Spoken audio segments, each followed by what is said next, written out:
Ah mes frères, je vous en prie, ne me dites pas que cet évangile est épouvantable et que vous ne trouvez pas en lui la bonté du Christ. Ce serait se tromper gravement parce que cet évangile est magnifique et la bonté du Christ règne en plénitude. Mais regardez mes frères ce qui se passe. Il faut bien comprendre la scène.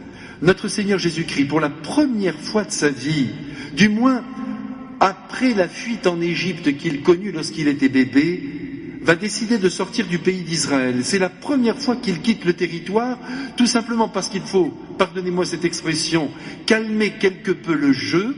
Il a encore beaucoup de choses à faire avant de monter sur la montagne du Calvaire et d'aller s'accrocher à la croix qui va nous sauver. Donc il décide de quitter le territoire et il se rend dans la région de Tyr et de Sidon, c'est-à-dire dans le sud du Liban. Et là, il va y vivre quelques jours. Mais voilà, sa renommée a dépassé les frontières de son pays. On le connaît déjà. On le connaît pour quelqu'un qui fait de grands miracles, qui donne un enseignement extraordinaire, tout à fait unique, et qui en même temps réalise des exorcismes formidables. Si bien qu'en arrivant dans cette région où il a l'intention de se cacher, eh bien, il n'a pas la paix. Et il y a une femme qui vient vers lui, c'est une païenne, une cananéenne. Elle ne vit pas du judaïsme. Et elle se précipite sur le Christ, quelqu'un a dû lui parler de lui, elle n'hésite pas à aller à sa rencontre. Comment a-t-elle su que Jésus était là? Eh bien tout simplement, c'est sûr, par le bouche à oreille. C'est certain. Il n'y a pas de médias là pour répercuter la réputation du Christ. D'ailleurs, les médias, mes frères, il faut toujours faire quand même un tout petit peu attention, parce qu'ils sont capables de vous monter un homme et puis de vous le faire redescendre. Tandis que le bouche à oreille, là, c'est ce qu'il y a de meilleur et de plus sûr, parce qu'il part toujours d'une personne qui a été touchée et qui parle à une autre personne. Je te conseille d'aller voir cet homme, je te conseille de lire ce livre, je te conseille d'aller à sa rencontre. Et c'est ce qui s'est passé pour notre Seigneur Jésus-Christ. Cette femme, perdue, parce que sa petite enfant est possédée, vous vous rendez compte? Elle est infestée par le démon, décide d'aller à la rencontre du Christ. Et quand elle se présente devant lui, vous l'avez vu, ce qui est extraordinaire, c'est que cette païenne, qui apparemment ne connaît rien au mystère du Christ, et même aux attentes du peuple d'Israël, se met à genoux devant lui. Ça, c'est grandiose. Elle se prosterne devant le Christ, et elle lui demande tout simplement d'expulser le démon de sa fille. C'est une démarche magnifique. Jésus, à ce moment-là, mais n'en soyez pas surpris, je vous en prie. Essayons de bien comprendre ce que Jésus va faire. Il lui envoie, il lui décoche même, il faudrait dire ainsi, une parole apparemment terrible. Laisse d'abord les enfants manger à leur faim. Les enfants, ce sont évidemment les enfants d'Israël, les enfants qui appartiennent au peuple élu et qui, au fond, comme ils font partie de la maison, ont tous les droits. Et il ajoute, vous voyez, il creuse encore, il va encore plus loin, car il n'est pas bien de prendre le pain des enfants pour le donner aux petits chiens. À la petite chienne que tu es. Voilà ce que dit Jésus.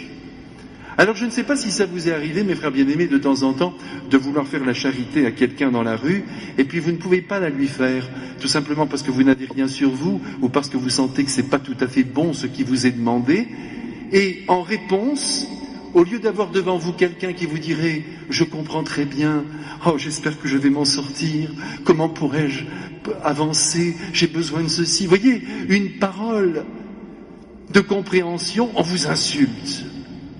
Eh bien, celui qui vous insulte parce que vous n'avez rien donné n'est pas un vrai pauvre, c'est sûr. Il est encore riche de son arrogance. Et Jésus veut vraiment voir qui est cette femme qui ose lui demander tout simplement un miracle.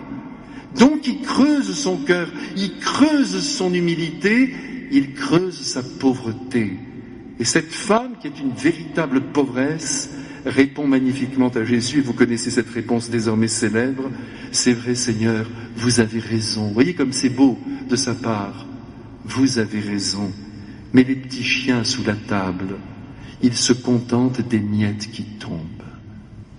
Quelle parole extraordinaire. Quelle femme sublime. Et Jésus se laisse toucher par la sublimité de son humilité. Si bien qu'il lui répond: rentre à la maison, tu n'as plus rien à craindre. À cause de cette parole, tu vas trouver ta fille en bonne santé, libérée du prince de ce monde.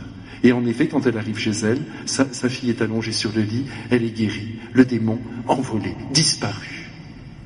Alors mes frères bien-aimés, ce soir, il faut que nous recevions aussi cette parole et plus encore ce comportement de cette femme tout à fait unique. Il faut que nous comprenions que nous n'avons aucun droit sur Dieu, même nous qui sommes baptisés. Nous n'avons pas à nous révolter contre lui. C'est lui qui donne, c'est lui qui reprend. Il fait ce qu'il veut. Nous sommes ses enfants. Et nous devons toujours nous présenter devant lui en grande humilité, comme cette petite païenne qui est devenue, sans doute, mais j'en suis sûr, une grande chrétienne. Nous devons nous présenter devant Dieu en grande pauvreté, en lui disant « Seigneur, si vous voulez m'accorder cette grâce, eh bien je la recevrai comme un petit chien à vos côtés, et je me contenterai des miettes que vous laisserez tomber de la table. » C'est ainsi, mes frères bien-aimés, que nous devons nous situer devant Jésus, et même devant la Sainte Vierge, avec cette simplicité, cette familiarité aussi, parce que cette femme a eu le courage de répondre à Jésus, elle aurait pu rester totalement inhibée. Non, vous voyez, parce que Jésus met à l'aise les êtres qui sont devant lui.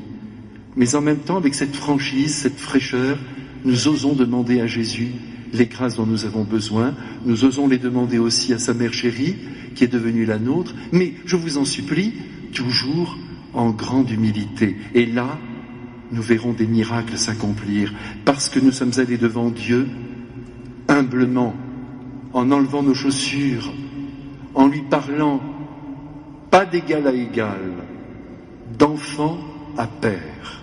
Et c'est très grand. Et si nous agissons ainsi, je vous promets, mes frères, que nous verrons tous les obstacles de notre vie s'évanouir et que le démon, s'il nous persécute, s'enfuira.